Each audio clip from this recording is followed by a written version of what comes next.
Olá pessoal, eu estou aqui de novo para a gente conversar um pouco sobre o jornalismo do Piauí, sobre o jornalismo brasileiro que se pratica hoje e sobre a distância cada vez maior que existe entre jornalistas, a sociedade brasileira e seus interesses.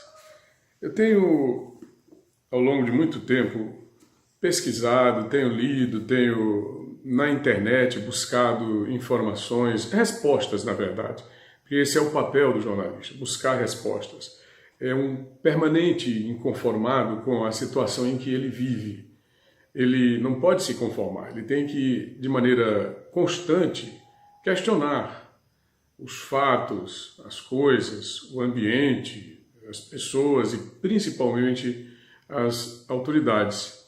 E é muito pouco disso que a gente tem visto em nosso meio. Teresina, por exemplo, é uma cidade, o Piauí, um estado, o Brasil que a gente vive hoje, não há praticamente inconformismo. As pessoas simplesmente aceitam, é como se os meios de comunicação, esses meios formais, grandes veículos de comunicação como a Rede Globo, entre os veículos formais de televisão, Universo Online entre os veículos de internet e a Jovem Pan, vamos dar aqui como exemplo, no tocante ao rádio, pudessem ter a palavra final sobre aquilo que eles querem dizer e sobre aquilo que eles querem que as pessoas ouçam. Vocês podem observar que a rádio Jovem Pan, ela praticamente não interage com as pessoas no que se diz respeito da interação ao vivo pelo telefone. Eles colocam ali alguma interação tipo WhatsApp, alguma interação do tipo você deixa a sua mensagem gravada e aí a gente vai dar uma olhada para ver se isso pode ser levado ao ar ou não. Ou seja, vai dar uma editada para ver se o que você pensa está de acordo com os nossos parâmetros editoriais. No tocante à Globo, isso eu acho que nem é levado em consideração, porque eles fazem aquele jornalismo técnico, rigoroso dos anos 60, não é? Dos anos de chumbo, em que você ouve aqui um lado, ouve aqui o outro, mas que na verdade o objetivo não é esse. O objetivo é ver se essa matéria deve ou não ir ao ar de acordo com os interesses de quem está no poder. E aqui nós não estamos falando de governo. Tem um momento aí na minha vida profissional, ao longo de 30 anos de jornalismo. Veja bem, não são 30 dias, não são 30 semanas, não são 30 meses. São 30 anos de atividade jornalística constante. E eu entrevistei, ao longo desse período, a senadora Regina Souza. E ela disse o seguinte, que estar no governo nem sempre é estar no poder. Não é o caso, não é, do PT no Piauí, porque o PT no Piauí está no governo e está no poder desde 2003. Eles assumiram o governo e a primeira coisa que fizeram foi se associar ao poder econômico, ao poder da mídia, ao poder político. Está aí o PMDB, está aí o PP, todos os partidos. Tinha um desses deputados estaduais que se autoproclama como se fosse pobre, não é? Aí ele disse, olha, eu fui humilhado pelo governador, fui chamado para compor o governo na condição de indicar a presidência do metrô de Teresina, da Companhia Metropolitana de Teresina. Mas o governador de imediato me chamou, eu nomeei, tirei até um empresário do setor de ônibus, botei na presidência da empresa, depois tive que tirar porque ele me chamou para compor, depois me chamou para descompor, me nomeou e me desnomeou praticamente no mesmo dia. Olha, eu preciso de você, depois não preciso mais. Mas ele fez isso porque eu sou pobre. Ele dizendo lá, né? Quer dizer, é uma coisa assim, sem justificativa. Ele tem mandato. Se ele tem mandato, ele está no exercício de uma atividade legislativa que lhe confere um certo poder durante um determinado período de tempo. Portanto, ele tem poder. E é isso que interessa a quem está no governo nesse momento no estado do Piauí. Então, naquele momento, a senadora, hoje senadora Regina Souza, era secretária de Estado da Administração e ela dizia o seguinte, quem está no governo nem sempre está no poder. Não é o caso.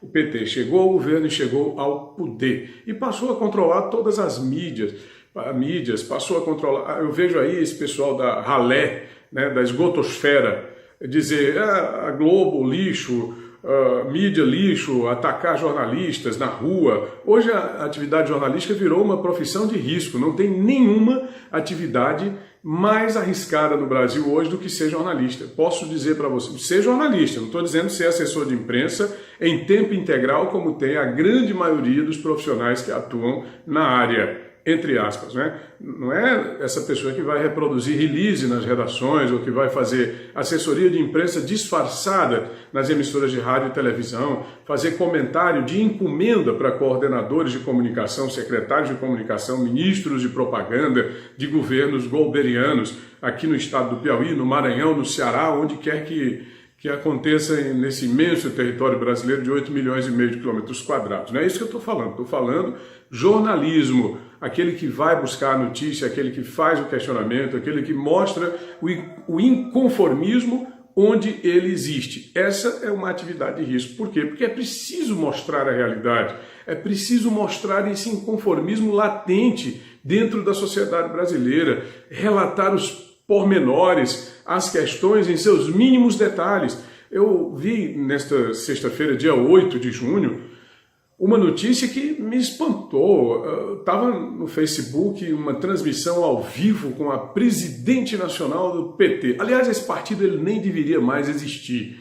Praticamente todos os seus membros envolvidos em escândalos de criminalidade, condenados pela justiça brasileira e confrontando e atacando as instituições, esse partido, tentando desacreditar a justiça perante a população brasileira, mas lançando a candidatura do ex-presidente da República, Luiz Inácio Lula da Silva, como se ele fosse candidato a presidente da República. Aí tinha lá, Lula, e embaixo a informação, Lula lança candidatura à presidência da República. E quem estava lá era a senhora Gleisi Hoffmann, dois patetas semelhantes a ela, um ao lado, outro aqui do outro lado, e ela no meio lançando a candidatura desse senhor.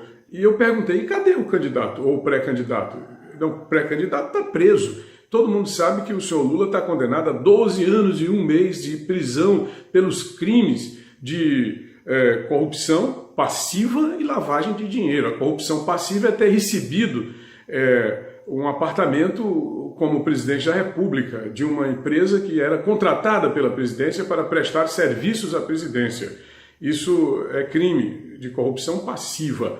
E a lavagem de dinheiro é ter tentado ocultar esse benefício. As pessoas perguntam, cadê a prova? A prova está na lei. A prova chama-se domínio do fato. Ele era o presidente da República, ele não podia jamais ter sequer admitido que subalternos seus praticassem atos indecorosos para depois dizer, eu não sei. Essa prerrogativa não é admitida para quem está em funções de comando. Já pensou? O país sob ataque de uma nação inimiga, aí o presidente Franklin Delano Roosevelt, lá em 1941, Pearl Harbor, aí disse, não, eu não sei.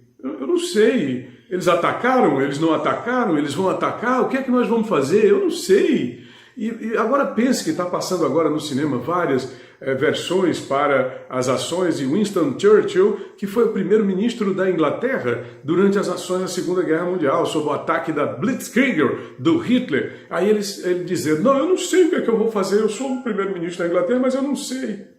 Esse é o Lula. Ele não sabe de nada, mas não pode. A lei diz, eu não posso não saber. Isso chama-se domínio do fato, é a lei. Então a prova está na lei. Como é que esse cara é candidato? Aí o Universo Online abre manchete, Lula, pré-candidato, procura o vice. Ora, se ele não é candidato, como é que vai ter vice? Então esse tipo de situação tem que ser questionado pela nossa mídia, tem que ser questionado pela nossa imprensa. Somente no Brasil é que a gente tem visto uma pantomima, uma coisa grotesca, horrenda, pavorosa como essa, em que pessoas das mais diferentes feições, inclusive supostamente intelectuais, mas que não sabem escrever uma linha redacional, apresentam a defesa de um elemento criminoso condenado pelas instâncias judiciais do país, Lula livre. Lula livre é o escambau, Lula preso, Lula na cadeia e que pague pelos seus crimes por muitos anos e que sejam candidatos os que estão com as mãos limpas, limpinhas, que possam disputar eleições. E aí a gente vai para um outro lado da reflexão político-eleitoral. Essas pessoas que estão defendendo o senhor Lula, o que foi que elas ganharam para fazer isso? O que é que elas estão ganhando? elas receberam algum benefício, Bolsa Família, Bolsa Pesca, algum incentivo para fazer isso, o partido está pagando elas. Essa reflexão que se deve fazer, que o bom jornalismo deveria fazer, não é? Quantas milhões de pessoas receberam beneplácitos indevidos ao longo dos 13 anos em que esses patetas ficaram no poder, em que esses ladrões do dinheiro público ficaram no poder? Tem muita gente que me acusa de passionalismo em relação a esse grupo partidário. Não tem passionalismo, o que tem é veracidade. Eu não estou dizendo que eles são ladrões, eu estou reproduzindo uma sentença judicial. O que está dizendo é o juiz Sérgio Moro, que é um juiz de altíssima credibilidade, porque suas sentenças elas são fundamentadas de acordo com a lei vigente no país. Eu estou dizendo porque essa sentença foi confirmada pela instância seguinte, que é a instância do TRF4, o Tribunal Regional Federal da 4ª Região, lá no Rio Grande do Sul, que também é composto por desembargadores de altíssima confiabilidade, e houve uma série de manobras, uma série de tentativas de deturpações da própria lei, que tramitaram pelo Supremo Tribunal Federal, ora pelo Superior Tribunal de Justiça, mas que todos encontraram a ressonância negativa aos propósitos infames do ex-presidente e do seu partido, embora ele tenha tido todo o direito de defesa que se possa imaginar. Seu advogado não, seus advogados, porque ele tem uma banca dentre as mais caras do mundo. Se fala em milhões, eu não posso dizer quantos milhões, se 5 milhões, 10 milhões, 20 milhões, porque eu não vi. Um jornalista ele não pode falar sobre o que ele não viu, ele tem que trabalhar em cima do que ele viu, tanto para criticar quanto para se reportar, porque para elogiar não, o jornalista não é cronista social. Aí é que está. Há deles que dizem o seguinte: quando tem que criticar, tem que criticar, quando tem que elogiar, tem que elogiar. Nem tem que criticar, nem tem que elogiar. Na verdade, a crítica ela é uma consideração propositiva. Ela não é uma crítica para ataque, ela tem que ser feita porque este é a denominação técnica, crítica, mas ela tem que ser uma consideração propositiva, assim como o reconhecimento acerca da realização de uma determinada demanda, ela não é considerada atitude elogiosa, ela é considerada uma atitude meramente noticiosa. Foi noticiado que determinada demanda fora cumprida pelo poder público mediante a reivindicação de setores da sociedade.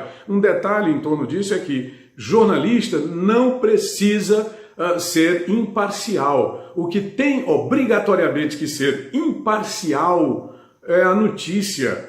O que tem que ser imparcial é o comentário. O que tem que ser imparcial é o veículo oferecendo oportunidade para que todos se pronunciem, para que todos se posicionem, para que todos possam realmente dar a sua palavra, manifestar o seu ponto de vista, a sua opinião. Isso tem que ser a imparcialidade. Agora, veículos de comunicação, como a grande maioria que existe no estado do Piauí, que não permite as pessoas se manifestarem, que só vê o lado do governo, só ouve o lado do governo, chega a ser patético, chega a ser nocivo à dignidade da pessoa humana, a maneira como se comportam alguns comentaristas aqui do estado do Piauí. Muitos deles nem são jornalistas, comentaristas, pseudo-apresentadores de rádio, de televisão, em função do governo.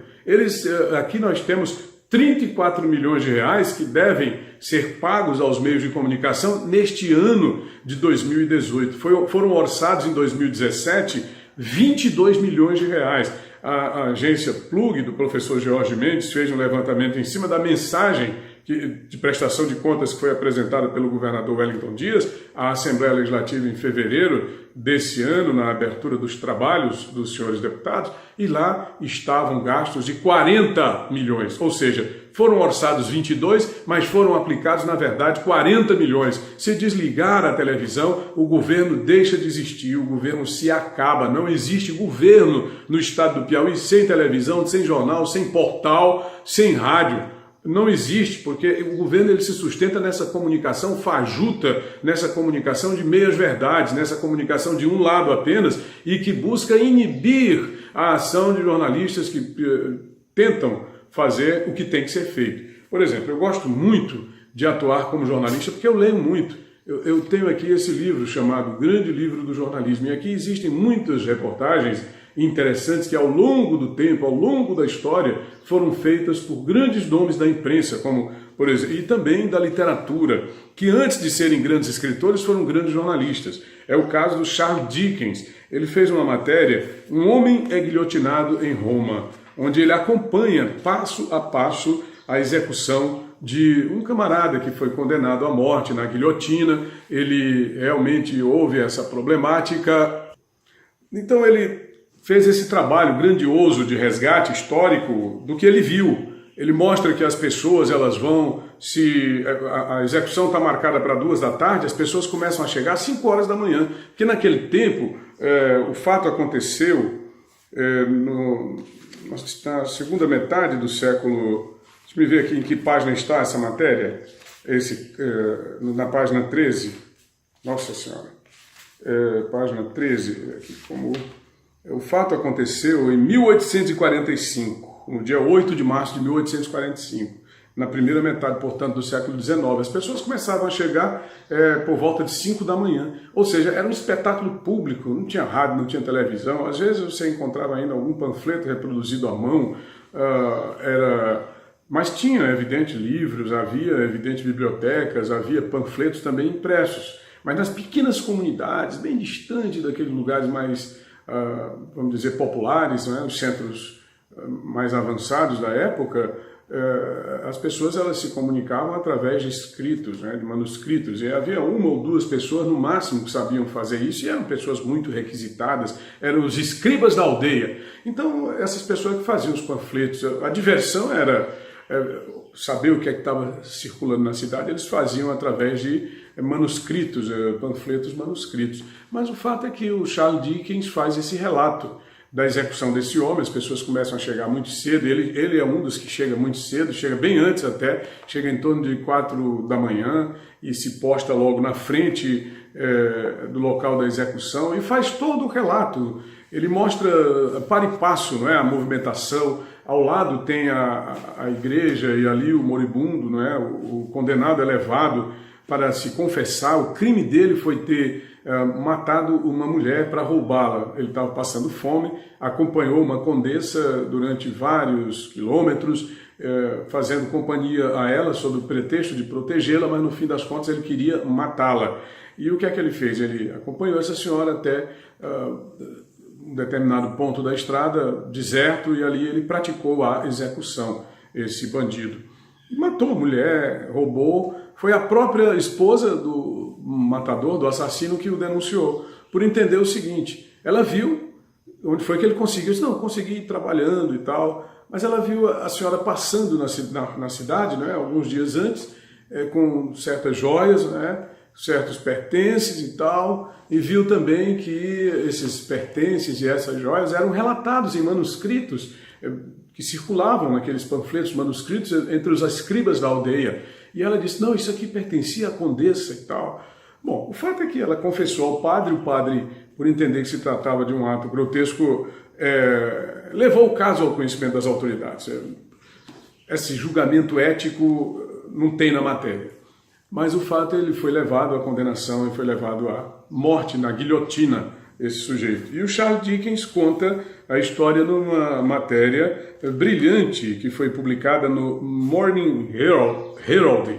Morning Herald era o jornal onde ele trabalhava e dizia o seguinte: um homem é guilhotinado em Roma. Pictures from Italy.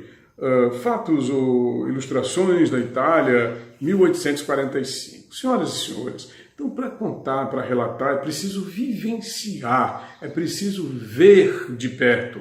É o que não se faz aqui. Aqui, infelizmente, as pessoas têm reproduzido muito, têm atacado muito os jornalistas que procuram se comportar de forma independente. E olhe lá, independente no sentido do jornalismo, porque se for procurar parcialidade, todo jornalista ele tem CPF, ele tem carteira de identidade, ele tem uma vida civil, ele cumpre obrigações como cidadão, portanto ele não tem a obrigação de ser independente politicamente, ele não tem a obrigação de ser independente partidariamente. Ele deveria ser por uma questão ética, mas ele tem o livre arbítrio e a sua escolha.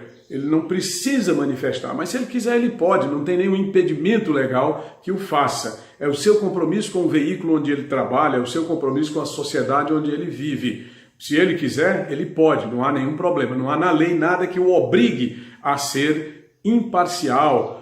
O que tem que ser imparcial é a notícia. O que essas pessoas que estão aí pregando, principalmente a respeito do jornalista que vos fala, do jornalista Tony Rodrigues, eu vejo aí nessas publicações de internet, são coisas que, é evidente, a gente analisa porque é preciso que a gente também coloque e ofereça a oportunidade, até mesmo como autodefesa.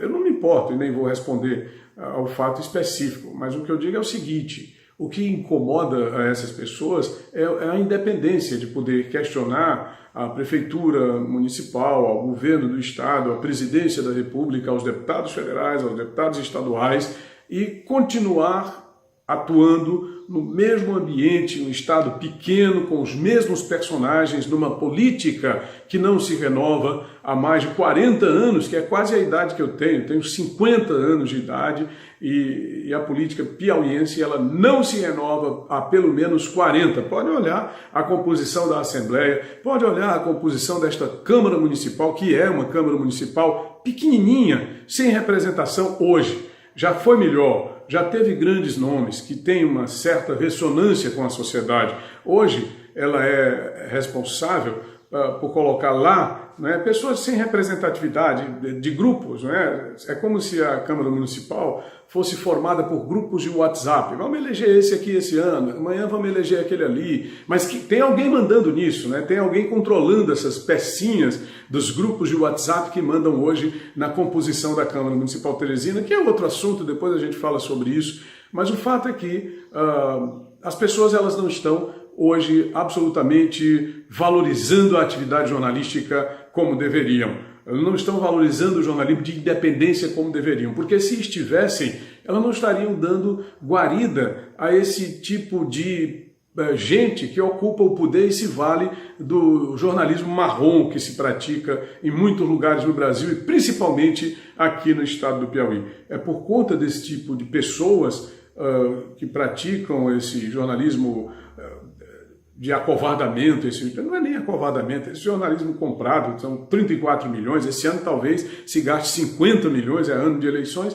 É preciso que mude essa relação, mas mude de verdade, porque eu não sou contra poder público ter relação com os meios de mídia, mas para quê? Para informar, para campanhas publicitárias de combate à dengue, de esclarecimento sobre AIDS, de defesa dos direitos da mulher, está aí a questão do feminicídio, de apoio à segurança pública, com dicas para que as pessoas possam se proteger da criminalidade e fazer aquilo que o John Darnton diz no seu livro O Experimento, quando tudo o mais falha é na imprensa que o cidadão encontra o apoio, a guarida para a defesa dos seus direitos e também para a salvaguarda do seu conhecimento acerca de deveres. Porque nós temos direitos, mas também temos deveres. E a imprensa, mais do que nunca, por ser a voz, né, por ser os ouvidos, os olhos da população, tem o dever de ser independente. Não é só o jornalista, não. O jornalista não tem o dever de ser independente sozinho, não. A imprensa tem o dever de ser independente e de não se acovardar, como diz aqui no Piauí. Mas, minha gente, se a gente não se atrelar ao interesse do governador ou dos prefeitos, como é que a gente vai sobreviver? Como é que a gente vai sobreviver?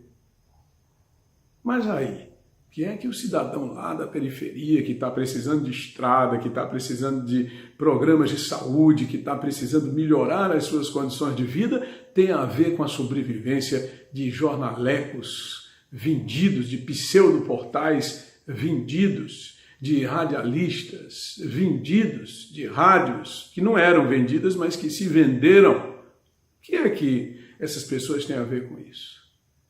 Tony Rodrigues, além da notícia, muito além. Obrigado pela atenção e pela paciência. Eu volto.